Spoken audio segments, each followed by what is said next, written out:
This is a story of the Berlin airlift, the operation carried out by the Royal Air Force and the United States Air Force to supply 2.25 million people of Berlin with food, coal, and other necessities of life.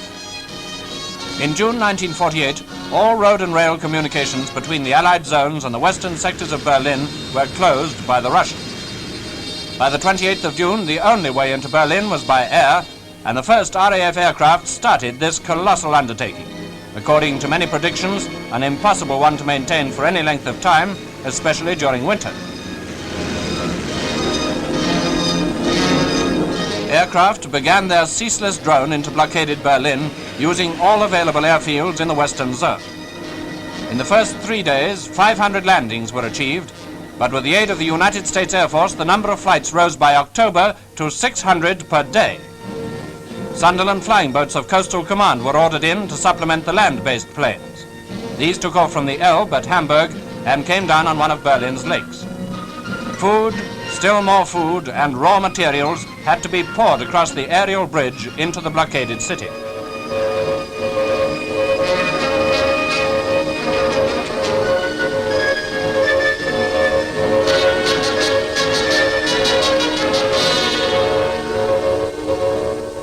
Only one narrow corridor led from the base on the Elbe near Hamburg to the unloading base at Havel Lake in the British sector of Berlin. Within 4 days of the decision to use them, the first giant boats, each carrying 5 tons of vital material, were on air transport service. You are clear to take off, over.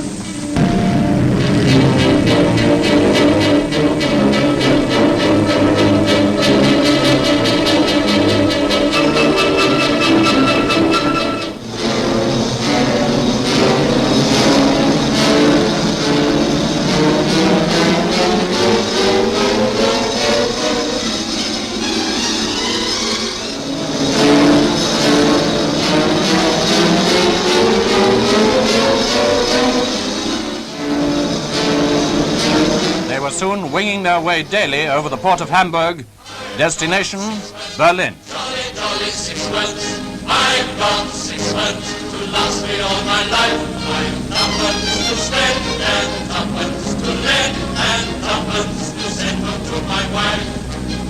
No cares have I to grieve me, no pretty little girl to deceive me. I'm happy as a king. Past the Olympic Stadium, and presently over the only power station left working in the western sector.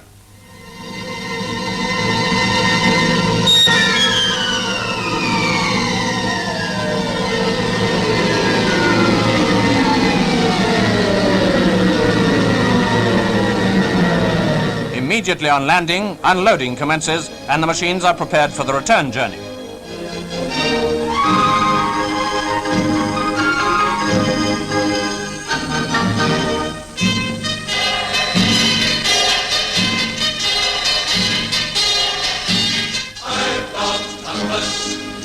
Jolly tuppence, I've got tuppence to last me all my life. I've tuppence to spend and nothing to lend and nothing to send home to my wife. No cares have I to grieve me, no pretty little girl to deceive me. I'm happy as a king, believe me, as I go. On the return trip, exportable freight was carried and the opportunity taken to remove some of Berlin's sick children for convalescence. Only the very worst weather kept Allied aircraft out of the sky.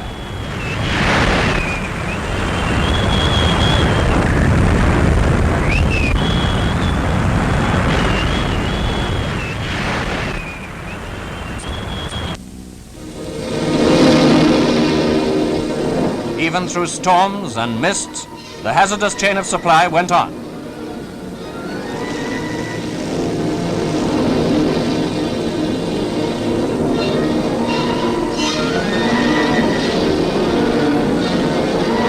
As dusk falls, Sunderland's tie up for the night. Although doing valuable service, the Sunderland's part was small compared to the land-based planes. These indefatigable blockade runners carried on throughout the night and into the dawn.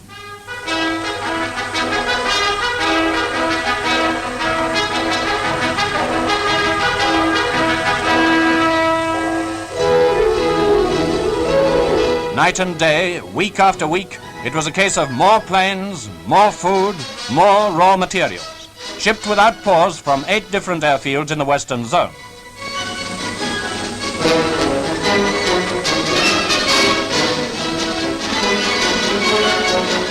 Month after month, the tempo of flights was stepped up, and by Christmas, American and British planes had made 100,000 trips and carried a total of 730,000 tons into Berlin. Even cars were transported. But coal, equally as vital to Berlin as bread, was the greatest load of all. Over 1 million tons have now been flown in. Hundreds of planes of all types and sizes, military and civil, were pressed into service. The RAF York load 9 tons. The Halifax over 6 tons. The Viking over 3 tons.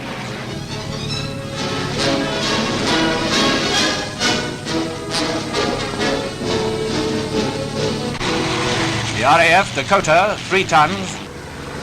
The Civil Tudor, 8 tons. And what the Berliners call the Grosser Tudor, 10 tons.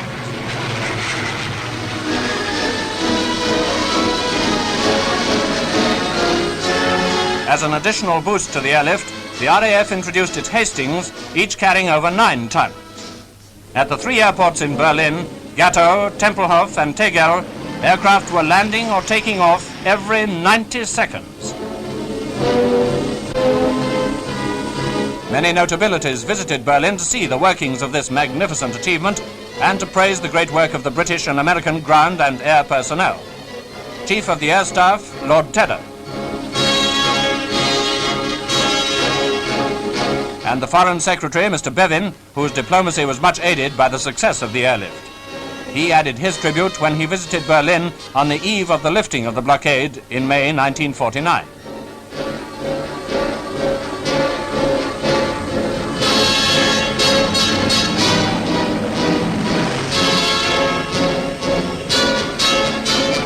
For 10 whole months, a ceaseless stream of Allied aircraft landed in Berlin, where Germans, supervised by British Army personnel, eagerly unloaded the vital supplies.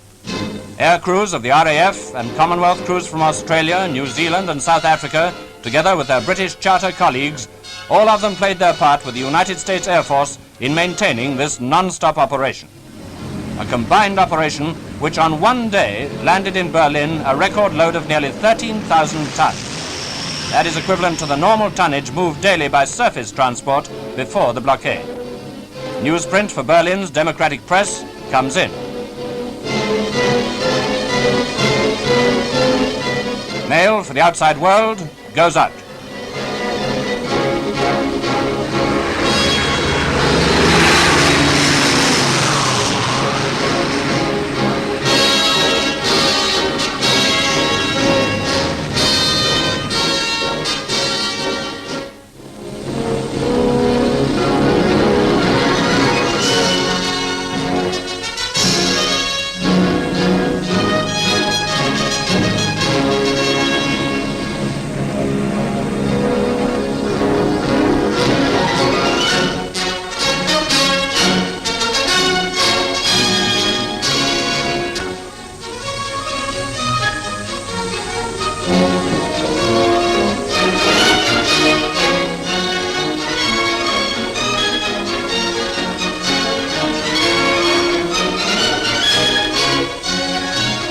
Yes, the life of Berlin has been maintained, but not without the loss of 43 airmen who gave their lives in this vital operation, the most outstanding transport achievement in the history of aviation.